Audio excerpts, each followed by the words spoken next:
ኩላሊቶቻችን በሰውነታችን ውስጥ እጅግ ትጉህ ሰራተኞች ናቸው።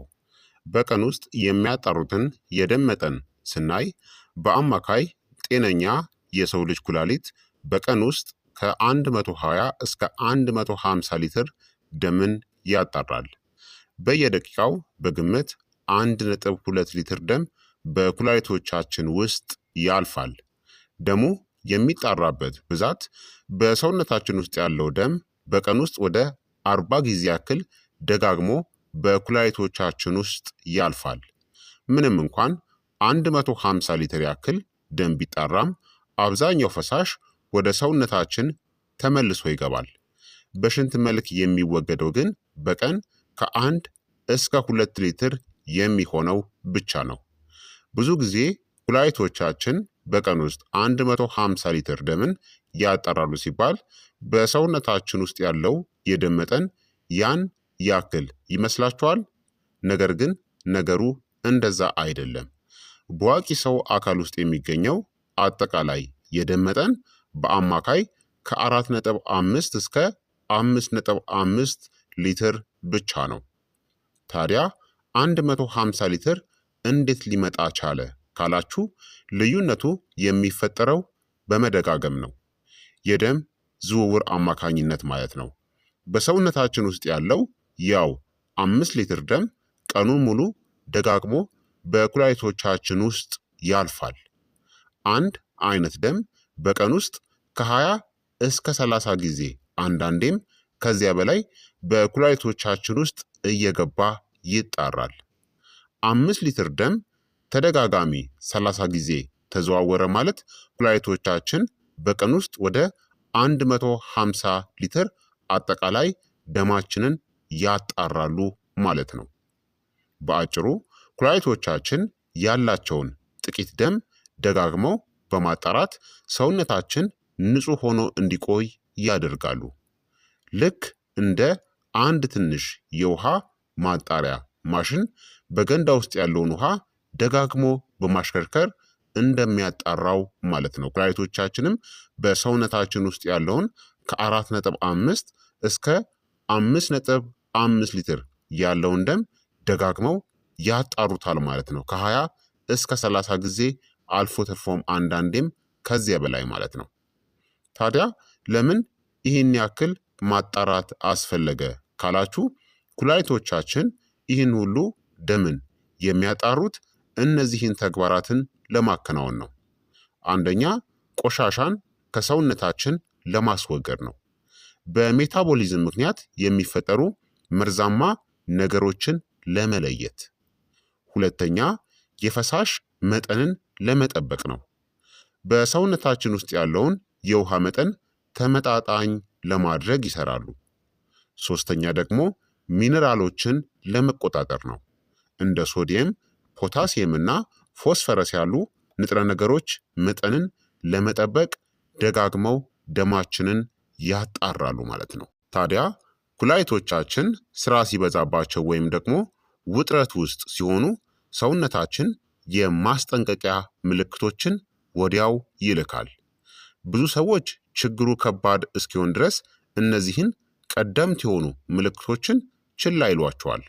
ታዲያ ኩላሊቶቻችሁ እየታገሉ ሊሆኑ እንደሚችሉ የሚያሳዩ 7 ዋና ዋና ምልክቶችን አሁን እነግራችኋለሁኝ።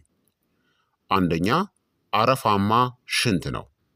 በሽንት ውስጥ የማያቋርጥ አረፋ እንደ ተመታ የእንቁላል ነጭ ክፍል የሚመስል መኖር የፕሮቲን መፍሰስን ሊያመለክት ይችላል። ጤናማ ኩላሊቶች ፕሮቲንን በደማችን ውስጥ ያስቀራሉ። አጣሪዎቹ ወይም ደግሞ ግሎሜሩሊ ሲጎዱ ፕሮቲን ወደ ሽንት ይፈሳል። ይህም ፕሮቲኑሪያ ይባላል። ለምን ይከሰታል መሰላችሁ? ከፍተኛ የደም ግፊት፣ የስኳር በሽታ ወይም ብግነት ወይም ደግሞ ኢንፍላሜሽን የኩላሊት አጣሪዎችን ሊጎዱ ይችላሉ። አረፋው በፍጥነት ከጠፋ ብዙውን ጊዜ የተለመደ ነው። አረፋው ወፍራም ሆኖ ከቆየ ግን የሽንት ምርመራን አድርጉ። በተለይ ደግሞ እብጠት ካለባችሁ በጣም አሳሳቢ ነው። ሁለተኛ በእግር በቁርጭምጭሚት፣ በፊት ወይም ደግሞ በእጅ ላይ የሚታይ እብጠት ነው። ኩላሊቶች የፈሳሽ መጠንን ይቆጣጠራሉ። ትርፍ ፈሳሽንም በአግባቡ ማስወገድ በማይችሉበት ጊዜ ፈሳሽ በቲሹዎች ውስጥ ይከማቻል። የተለመዱ የሚከማችበት ቦታዎችም በቁርጭምጭሚቶች፣ በእግሮቻችን ላይ፣ ከዓይን ስር ይከማቻል። የፕሮቲን ማጣትና የሶዲየም መከማቸት የውሃ መከማቸትን ወተር ሪተንሽንን ያስከትላል። ታዲያ አውራ ጣታችሁን በቁርጭምጭሚታዎቻችሁ ላይ ተጫኑት። ለሰከንዶች የሚቆይ በእግራችሁ ላይ ጥልቀት ካለ የፈሳሽ መከማቸት ነው። ሶስተኛ የሽንት መሽናት ልምዶች መለወጥ ነው። እነዚህን ተከታተሉ። በሌሊት ደጋግሞ መሽናት፣ የሽንት መጠን መቀነስ፣ በጣም ጠቆር ያለ ሽንት፣ በሽንት ውስጥ ደም መገኘትና የማቃጠል ስሜት ከተሰማችሁ ለምን ይከሰታል? ኩላሊቶቻችን የሽንት ምርትን ይቆጣጠራሉ። ውጥረት ውስጥ ሲሆኑ የሽንት መጠን መደበኛ ያልሆነ ይሆናል። በሽንት ውስጥ ደም መኖር በፍጹም የተለመደ አይደለም። ወዲያውኑ የሕክምና እርዳታን አግኙ። አራተኛ የማያቋርጥ ድካም እናም ዝለት ነው። ኩላሊቶች ቀይ የደም ሴሎችን ለመስራት የሚረዳ ኢሪትሮፖይቲን የተባለ ሆርሞንን ያመነጫሉ። ኩላሊቶቻችን ውጥረት ውስጥ በሚሆኑበት ጊዜ አነስተኛ የሆነ ኢሪትሮፖይቲን ይኖራል። ጥቂት ቀይ የደም ሴሎችም ይመረታሉ። የደም ማነስም ይከሰታል። በውጤቱም የማያቋርጥ ድካም፣ ዝለትና የትንፋሽ ማጠር ይከሰታል። ብዙ ሰዎች ደክሞኝ ነው ብለው ያስባሉ። ነገር ግን ከኩላሊት ጋር የተያዘ የደም ማነስ ሊሆንም ይችላል። አምስተኛ ለመቆጣጠር አስቸጋሪ የሆነ ከፍተኛ የደም ግፊት ነው። ኩላሊቶቻችን የሶዲየም እናም የፈሳሽ መጠንን በማስተዳደር የደም ግፊትን ለመቆጣጠር ይረዳሉ። ስራ ሲበዛባቸው ፈሳሽ ይከማቻል፣ የደም ስሮች ይጠባሉ፣ የደም ግፊትም ይጨምራል። ከፍተኛ የደም ግፊት ኩላሊትን ይጎዳል፣ እንዲሁም በኩላሊት ችግር ምክንያት ይከሰታል። ይህ አደገኛ የሆነ ችግር ነው። የደም ግፊታችሁ ሁልጊዜ ከ140 በ90 በላይ ከሆነ የኩላሊት ስራችሁን ወይም ደግሞ ተግባርን ተመርመሩ። ስድስተኛ የታችኛው የጀርባ ህመም ነው። ከኩላሊት አቅራቢያ የኩላሊት ህመም ከጡንቻ ህመም የተለየ ነው። ቦታውም በመካከለኛው ጀርባ አካባቢ ከጎድን አጥንት በታችና በአንድ ወይም በሁለቱም በኩል ስሜቱ ይሰማችኋል። ስሜቱም ጥልቅ የሆነ የማያቋርጥና የሚያም ወይም የሚወጋ በተለይም ከኩላሊት ጠጠር ወይም ደግሞ ከኢንፌክሽን ጋር የተያያዘ ከሆነ ከፍተኛ ህመም አለው።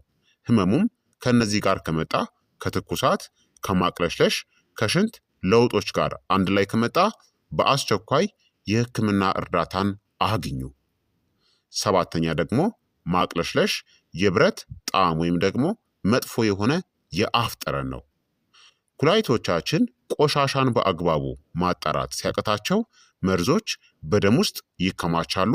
ማቅለሽለሽ ያመጣል። በአፍ ውስጥ የብረት ጣዕምን ይፈጥራል።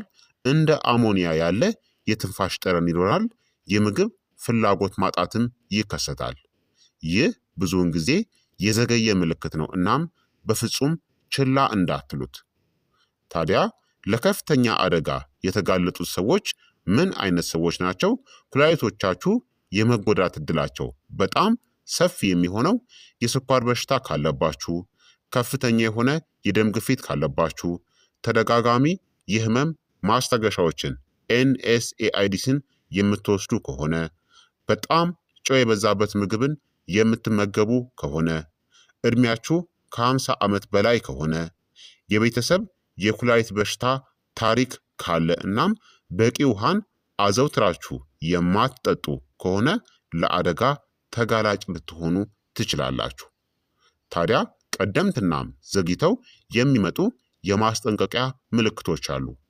ቀደምት ምልክቶች የምንላቸው ብዙውን ጊዜ ብዙ ሰዎች ችላ የሚሏቸው ቀላል የሆነ እብጠትን ሲመለከቱ፣ አረፋማ ሽንት፣ ትንሽ የሆነ ድካምና የሌሊት ሽንትን ሲመለከቱ ችላ ይላሉ።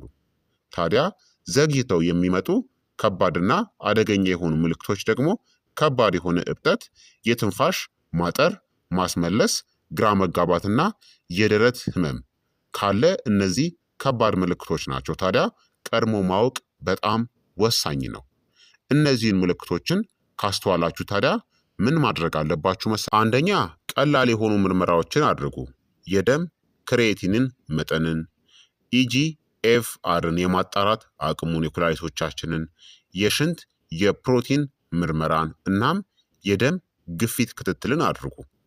ሁለተኛ ደግሞ የዕለት ተዕለት ልምዶቻችሁን አሻሽሉ። በቂ ውሃን ጠጡ። ታዲያ ከመጠን በላይ አይደለም፣ በልኩ ነው። የጨው አጠቃቀማችሁን ቀንሱ። የደም ስኳራችሁን ተቆጣጠሩ። አላስፈላጊ የህመም ማስታገሻዎችን ደግሞ በፍጹም አትውሰዱ።